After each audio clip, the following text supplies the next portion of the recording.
haleluya, yaratatse, Imana iramwumva ndetse imukiza ibyago n'amakuba bye byose. Hari ibyago abantu bagendana bahura nabyo utabishatse, utabiteguye, utabiteganyaga, utarubizi ko biri buze. Mu gitondo ijuru mugacya, mu gitondo ugasanga byagusakiye, byageze uruhande rwawe, byakomanze, biri iwawe mu rugo, mu muryango, mu gihugu, mu bana, mu itorero, ku buzima bwawe, ku mibereho yawe, muri bizinesi. Bugacya ibyago n'amakuba byose byagusatiriye. Ingero zirafunze ariko izo mu mwuka zirafunguye. Haleluya. Mu saa sita zaba zifunguye, mu gitondo zirafunguye, amanywa zirafunguye, nimugoroba zirafunguye, uri mu muhanda zirafunguye, urimo wicaye zirafunguye. Urwo bafunze ni urw'amabati gusa. Haleluya. Solar eclipse.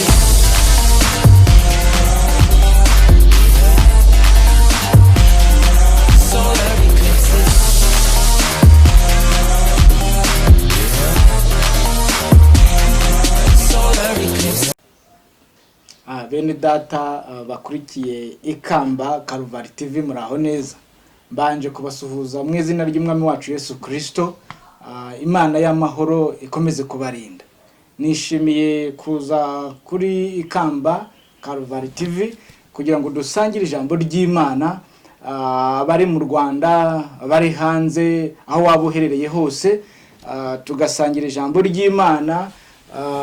Kandi tukumva yuko iki ari igihe cy'uko turisangira. Muri kumwe rero na mwene so Pastor Sanzamahoro Apolone, busanzwe nkorera umurimo w'Imana mu itorero Inkuru Nziza, rifite icyicaro mu mujyi, by'umwihariko nkaba nkorera umurimo muri paruwasi ya Gihogwe, ni mu mujyi wa Kigali i Gasabo. Tugiye gusangira ijambo ry'Imana rivuga ku gukiranuka cyangwa se umukiranutsi yarasenze, umukiranutsi yaratatse. Ijambo rikuru ni ugutaka. Rero tugiye kuribona mu cyanditswe cyangwa se Zaburi, ibice 34, umurongo wa 18. Tugiye kuhasoma. Abakiranutsi baratatse, Uwiteka arabumva, abakiza amakuba n'ibyago byabo byose. Uwiteka aba hafi y'abafite imitima imenetse, kandi akiza abafite imitima ishenjaguwe. Amakuba n'ibyago by'umukiranutsi ni byinshi, ariko Uwiteka amukiza muri byose. Arinda amagufa ye yose, nta na rimwe rivunika. Amen. Iri ni ijambo tugira ngo dusangire, aho waba uherereye hose, yaba mu Rwanda ndetse n'uherereye ahandi. Ni ijambo tugira ngo dusangire muri ibi bihe isi yugarijwe n'ibyago n'amakuba. N'uyu murongo uragendana n'ibi bihe turimo, uvuga ko abakiranutsi batakiye Uwiteka, Uwiteka arabumva, maze Uwiteka abakiza ibyago n'amakuba byabo byose. Amen. Ndashima Imana kubw'uyu mwanya, kubwo iri jambo ryanditse muri Zaburi ya 34 umurongo wa 18, uvuga yuko abakiranutsi batakiye Uwiteka, abakiranutsi batakiye Imana, maze Imana nayo irabumva.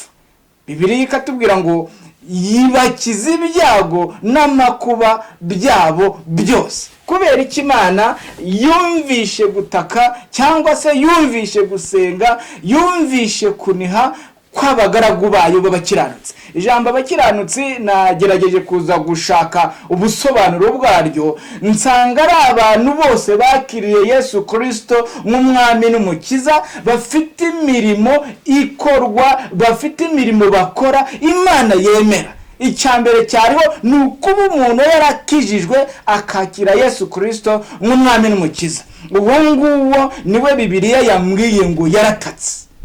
haleluya, yaratatse, Imana iramwumva ndetse imukiza ibyago n'amakuba bye byose. Ibi bihe rero abantu abakristo babinyuramo, uwo ari we wese, umugore, umugabo, urugo, igihugu, itorero rinyura muri ibyo bihe bisa naho bigoye, bikomeye, bivunanye. Ariko noneho ibanga riri hehe? Nuko umukiranutsi agomba gutaka, haleluya. Nuko umukiranutsi agomba kuza kugira aho agomba gupfukama. Nuko umukiranutsi agomba kuza kumenya ibi harimo ko hashobora kuba hari ibyago, hari amakuba, none hakaza gupfukama agataka. Aho ngaho niho Bibiliya yatubwiye ngo umukiranutsi yaratatse maze Uwiteka aramwumva, ngo amukize ibyago bye byose n'amakuba ye yose, haleluya. Hari ibyago abantu bagendana bahura nabyo utabishatse, utabiteguye, utabiteganyaga, utarubizi ko biri buze.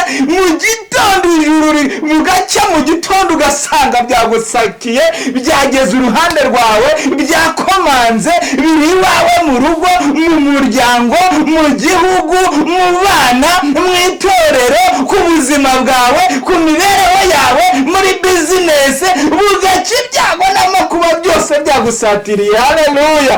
Maze Bibiliya yambwiye ngo barasenga barataka, ngo Imana irabumva. Muri Yakobo 5:16 wanditse ngo iki? Ngo mwaturirane ibyaha byanyu, ngo kandi musabirane, ngo kugira ngo mukizwe, haleluya. Ngo gusenga k'umukiranutsi ngo kugira umumaro mwinshi iyo asenganye umwete. Nanone bangeye kuvuga ngo gusenga k'umukiranutsi, aho barabibumbuye, barabihishuye, ngo gusenga k'umukiranutsi kugira umumaro mwinshi iyo asenganye umwete. Amina.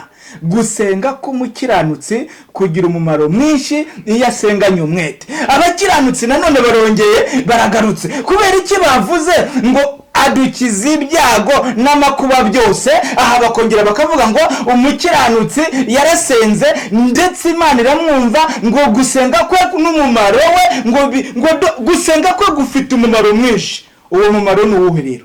Harimo guhagarika ibyo byago, harimo gukuraho ibyo byago, harimo gukuraho ako kaga, harimo gukuraho izo ntambara, harimo gukuraho ibyaje utaruzi, bitateguye, byaje bikugarije, bibangamiye umuryango, bibangamiye itorero, bibangamiye igihugu. Umukiranutsi yarasenze. Uyu munsi ndi kukubwira mwene data uduteze amatwi, uri kwikamba Karuvari TV, umukiranutsi yarasenze. Banza wumve ngo umukiranutsi yarapfukamye, yaratatse. Amina. Gutaka ni ikintu cy'ingenzi. Ibi ntabwo ari bwo bya mbere byaba bibayeho. Nanone batubwiye ngo amakuba n'ibyago by'umukiranutsi ngo ni byinshi, ngo ariko Uwiteka amukiza muri byose. Amen. Hano harimo kongera guhishurirwa amabanga. Hari ibintu bitubaho twabanje kuba tutari mu mwanya mwiza, ariko twaza kumenya ibanga, hakaza kugira ibintu bikurwaho. Amen, haleluya. Ndashima Imana. Mu gitabo cy'abacamanza niho hari urwo rugero. Abacamanza ni 12. Mu gitabo cy'abacamanza harimo abo bavuga ba Ehudi, ba Otanayeli, ba Debora, ba Gidiyoni, ba Samusoni, ba Shamugari. Abo bose ngo bari mu gihe gisa naho kitoroshe icy'abacamanza ni 12. Nguko bose rero buri umwe Imana yamuhagurutsaga, yahagurukaga ari kumwe n'ubwoko bw'Imana ari bo Bayisiraheli, ariko ngo bagahura n'intambara z'uburyo bwinshi, bagahura n'ibyago n'amakuba by'ubwoko bwinshi. Ariko ngo igihe yahagurutsaga umwe muri abo 12, haleluya, ngo Imana yamukoreshaga iby'ubutwari. Iyo gihe ngo Abayisiraheli babaga bapfukamye, icyambere ngo barabanzaga bagacumura. Nyuma yo gucumura Imana ikaza kubabwira ko bacumuye. Nyuma yuko bamenye igicumuro bakoze cyangwa bacumuye ku Mana, bagapfukama bagasaba Imana imbabazi. imbabazi. Nyuma y'uko barangije gusaba Imana imbabazi, nibwo yahagurutsaga umugaragu umwe, haleluya, nibwo yahagurutsaga umukozi umwe. Uyu munsi nanjye ndagutangariza, ni wowe Imana ihagurukije, ni wowe Imana ihagurukije muri ibi bihe bitoroshe, mu itorero, mu rugo rwawe, aho ngaho uri, aho ngaho uherereye, ngo noneho utakambe, amina, noneho upfukame, urebe ukuntu Imana izadukiriza igihugu, urebe ukuntu Imana izakiza umuryango, urebe ukuntu Imana izagendana n'abanyetorero, urebe ukuntu Imana izagira ibyo ihindura, urebe ukuntu Imana izagira ibyo irema, amina, haleluya. Nuko ngo Imana imaze noneho kumva ngo abakiranutsi batatse, ibakiza ibyago n'amakuba. Abo bagaragu bose hariho uruziga ngo baracumuraga uko nguko, maze Imana igahaguruka ikabarengera, Imana igahaguruka ikabatabara, Imana igahaguruka ikabarwanirira, yaba ari mu muryango, yaba ari mu rugo, aho waba uri hose. Hariho ijambo rivuga ngo ikunguku, ngo gutaka kw'abakiranutsi, amina. Gutaka kubera iki bakoreshejeho iryo jambo ngo gutaka? Nuko ugenda ugapfukama ukabwira Imana. Matayo yarabyanditse mu bice 6 umurongo wa 6, arabihamya neza ngo ariko woweho ngo ujye ujya mu nzu yawe ufunge wiherereye, uhere ko utabaze, uhere kubwira Imana ngo uri mu gihugu cyo mu ijuru, ngo izakumva wiherereye, ngo kandi izakugororera. Haleluya. Imana y'amahoro ishimwe. Iri jambo nararikunze rivuga ngo abakiranutsi baratatse, maze Uwiteka arabumva. Ni ijambo numvishije mu buryo bukomeye cyane, ni ijambo numvishije Imana yashize ku mutima ngo turisangire, twumve ukuntu abakiranutsi bataka, twumve ukuntu abakiranutsi bagenda bakaniha, twumva ukuntu abakiranutsi bagenda bakicara bagapfukama bakabwira Imana ati Mana turarembye, Mana tumerewe nabi, Mana turababaye, Mana turugarijwe, ibibazo byabaye byinshi, intambara zabaye nyinshi, ibyorezo byabaye byinshi, imiti ntiri kuboneka, ibibazo byaje, inzara iraturembeje. Maze abakiranutsi bagataka. Ayiwe, gutaka ni ikintu gikomeye. Imana nayo uragikunda, ngo umuntu w'umukiranutsi ukijijwe ngo akagenda agapfukama ati ndaje imbere yawe, ndaje nciye bugufi, ibyaha byanjye nibi hatagira ikiza kuntangirira umugisha, ndaje nje kukubwira ngo ndasumbirijwe, ubu nahawe, nta nzira mfite, nta cyerekezo mfite, nta buri buze kuntabara, nta buri buze kundwanirira, ni wowe mesemo ngo umbwire. Abakiranutsi baratatse. Mwene data ndakubwira, wowe n'umuryango wawe, wowe n'umwana wawe, wowe n'umutware wawe, wowe n'umufasha wawe, yaba uri umuyobozi cyangwa uri muto, yicara utakira Uwiteka. Ikibazo uko cyaba kingana cyose, ikibazo uko cyaba kireshya kose, igihe cyaba kimaze kose, Imana yiteguye, Imana yiteguye gukiza abari muri ibyo byago n'amakuba. Amina, haleluya. Iryo ni ijambo numva iki gihe dutegereje, iki gihe twifuza. Kubera iki nanone impamvu iri jambo ryaje ku mutima wanjye? Iri jambo rigendanye nanone n'ibi bihe. Insengero zirafunze ariko izo mu mwuka zirafunguye. Haleluya. Mu saa sita zaba zifunguye, mu gitondo zirafunguye, amanywa zirafunguye, nimugoroba zirafunguye, uri mu muhanda zirafunguye, urimo wicaye zirafunguye. Urwo bafunze n'urw'amabati gusa. Haleluya. Urwo bafunze n'urw'ibyondo gusa. Urwo bafunze ntabwo hari impamvu barufunze, ni ukurengera ubuzima bwawe. Ariko ubwo mu mwuka aho uherereye, ni ugupfuka mukabwira Imana ngo urwo mu mwuka rurafunguye, ukabwira ngo ndetse byose bizatungana, ndetse byose bizakunda. Banza wumva iryo hame. Benshi bagiye bavuga ngo zirafunze, ubu se turajya hehe? Presidente turamukize, perezida turamukize, pasiteri yaratumereye nabi, abigisha nabo bari baratuzengereje. Ariko uyu ni umwanya noneho umuntu ku giti cye, umuryango uko umeze, mu rugo mugasenga, mu rugo mukabwira Imana, mugatabaza Imana, bya bitabo by'indirimbo mukabibumbura, Bibiliya mukabumburwa mukigira mu rugo, ndetse Imana yo mu ijuru izatabara igihugu ku bwanyu, izatabara umuryango ku bwanyu, izatabara ibihugu ku bwacu, izatabara Afurika ku bwacu, izatabara isi yose ku bwacu, kubera ko abakiranutsi bamenye iryo banga, bakicara bagapfukama bagataka, bakabwira Imana ngo ayiwe dutabare turarushye, inzira zose zirafunze, inzira zose ntizikunda. Niho ngaho igisubizo kiri. Imana yacu nishimwe. Haleluya. Ndashima Imana kubw'iryo jambo nanone, kuko iri jambo ryiga nahise nangira kureba ibinyugarije mu buzima bwanjye. Nawe ndakubaza ngo ni ibihe bikugarije? Nahise ntekereza ibibazo mfite. Wowe ni ibihe bikugarije? Nahise ntekereza intambara mpura nazo. Wowe ni izihe uhura nazo? Ngaho reba ukuntu bamwe babuze akazi, abandi baragatakaje. Ubuzima ni ingorane, ubuzima ni ibibazo, ni ibigeragezo. Ni ikihe kizadufasha kuva muri ibi bibazo? Ni ibihe bintu tuzakora bizadukura muri aka kaga? Ni iki tuzakora kizadutabara muri ibi bibazo turimo? Ni iki? Ndakurangira umuti gusa, ni ugupfukama. Haleluya. Ni ugupfukama tugatakira Imana, turi mu rugo tukabwira Imana ngo byari ngo hose twaragerageje biranga, ngo hose twaradwanyadwanyije biranga, ngo ariko igisubizo tuje imbere yawe, tuje gutaka. Imana y'amahoro nanone ikatubwira ngo gutaka kwabo kw'abakiranutsi Imana yarakumvishije, ibakiza ibyago, ibakiza n'amakuba byari bibugarije. Haleluya. Imana yacu nishimwe. Naho ngaho ijambo ryacu twagombaga kurirebera ritubwira ngo abakiranutsi baratatse, abakiranutsi baratatse. Iri ni ijambo abakiranutsi. Umukristo yaratatse, umushumba yaratatse, umwigisha yaratatse, umunyamasengesho yaratatse, umubwirizabutumwa yaratatse, uzimana yaratatse, uwayimenye yaratatse. Haleluya. Uwo ari we wese wumva Imana yaratatse. Amin. Nanjye ndakukangurira kongera gutaka, wongera ugira ibihe byiza, uvuga ati hari Imana yo gutabara ubwoko bwayo, uvuga ngo hari Imana yo gutabara abagaragu bayo, uvuga ngo hari Imana izi gutabara imiryango, uvuga ngo hari Imana izi gutabara abayiringiye bayitakira ku manywa na nijoro, ngo kandi ngo ntabwo izabarangarana, ngo izaza vuba kandi ntabwo izatinda. Imana yacu nishimwe. Ndabashimiye cyane kubwira ijambo. Nanjye ndanezerewe kubwira ijambo rivuga ngo abakiranutsi baratatse. Mwene da, iki ni igihe cyo gutaka.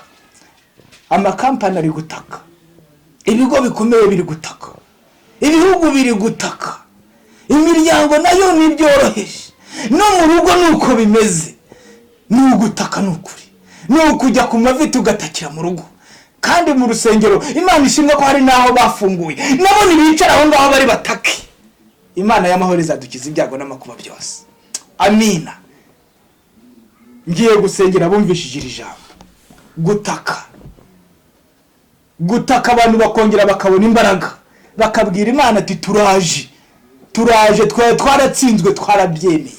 Gutaka naho ngaho Imana irahakunda gutaka. Ni ikintu Imana nayo yumva mu matwi yayo ikanezererwa, yumva ubwoko bwayo, yumva abana bayo barimo bayitakira, barimo bayibwira ngo hari aho tubabaye, hari ahaturya tutari kubasha kwishima, hari aho tutari kubasha kugera, hari ibintu tubona biturembeje, turambiwe.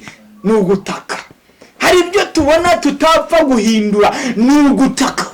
Hari ibyo tubona tutabasha gushira ku murongo, ni ugutaka.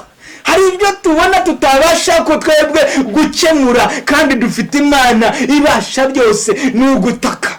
Namenye neza mu itangiriro ngo Imana iri kurema, hari ibintu yakoreshaga, hari uburyo yakoresheje, ngo hari ugushira ngo ku murongo, ordering, gushira ku murongo, ku buryo umucyo utaraza kugongana n'umwijima, ku buryo amazi ataraza kugongana ndetse n'ubutaka, ngo buri kimwe cyose Imana yagishize ku murongo, ordering, ku buryo uyu mwijima uvuyeho umucyo uribwiriza. Gutaka. Ni byiza ko dutaka. yarangiza kurema ikavuga ngo ni byiza cyane, yagera ku muntu ngo ni byiza cyane. Kubera iki byari byiza cyane? Nuko byari byujuje ubuziranenge mu maso y'Imana, perfect, ko byose ari byiza. Ni ugutaka. N'Imana niyumva gutaka izabona ko igihe kigeze itabara abana bayo.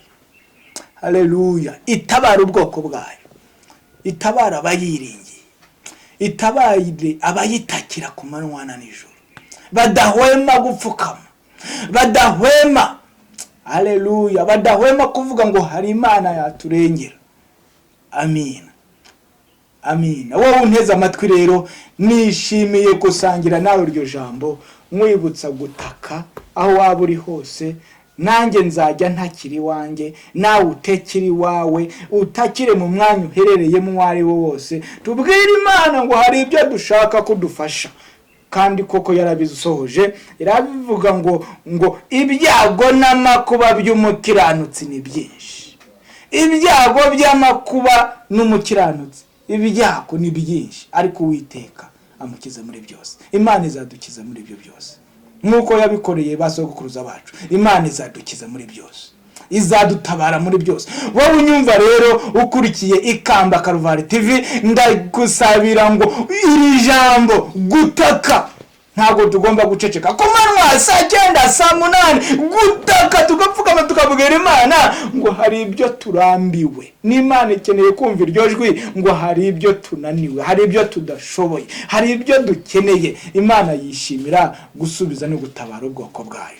Ndagushimiye. Tugiye gusenga kubw'iryo jambo ryatubwiye ngo abakiranutsi baratatse batakira Uwiteka, abakiza amakuba n'ibyago byabo byose. Nta na kimwe Imana yasize, nta na kimwe Imana yaretse. No muri icyo gihe cy'abacamanza nta na kimwe Imana yigeze isiga. Iyo yahagurukije uwo nguwo wari watatse, Imana yarakizaga igatabara. Na n'uyu munsi ni kwiri, na n'uyu munsi ko yakoraga ni kwikora. Imana y'amahoro ibaho umugisha. Reka dufatanye dusenge kubw'iryo jambo dusangiye rigendanye rivuga gutaka kw'abakiranutsi.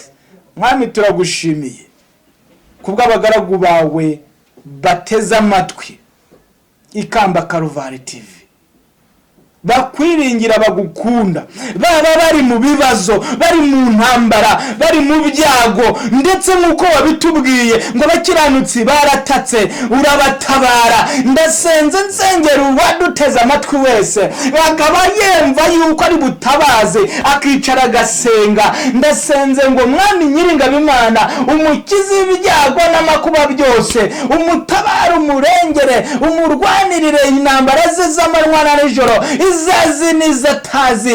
Ibyo Mwami abona byari byarananiranye, umurengere, umutabare, umurwanirire, umuhindurire amateka. Kandi nawe azahindukira aho azaba ari mu rugo cyangwa se mu rusengero, avuga ati nabonye Imana itabara, nabonye Imana ikiza, narapfukamye ndayitakira, maze yumva ibyago, nibwira amakuba yose, maze iramanukira yanyiza. Aho ngaho Imana izahabwa icyubahiro, kandi nawe uzavuga yuko iyo mirimo itangaza Imana yagukoreye ariyo kwihesha icyubahiro, n'abandi bahere ko bayizeye. Ndetse nawe utarayizera, utaramenya Imana ko itabara, utaramenya Imana ko ikiza, utarayakiriyemo, utarakiriye Yesu Kristo Mwami n'Umukiza, uyu ni wo mwanya murangiyeho umuntu yajya gutabariza kandi Imana igatabara. Ni hehe? Ni ugupfukama. Imana izagukiza. Ndagusengeye ngo nawe uvuga uti rero, niba nawe wumva utarigeze ukizwa, uvuga uti Mwami Yesu, ndakwemeye, ndakwakiriye, ndakwizeye, ndaguhaye ubugingo bwanjye, umbabarire ibyaha nakoze, kandi ndakwiragije mu byago n'amakuba byanjye byose. Uwiteka azagukiza. Ndagushimiye wowe wari uduteze amatwi, ngushimiye kandi ko wafashe uyu mwanya ngo udutege amatwi. Nanjye ndagushimiye kubwo kumva iki cyigisho ndetse n'iri jambo. Imana y'amahoro iguha imigisha ikirimo, Imana y'amahoro iguha imigisha igikomokamo, Imana y'amahoro iguha umugisha ubumvira ijambo ngo abakiranutsi baratatse, maze Uwiteka arabumva, abakiza ibyago n'amakuba byabo byose. Imana ibaho umugisha. Mwari kumwe na Pastor Nsanzamahoro Apoloni. Shalom.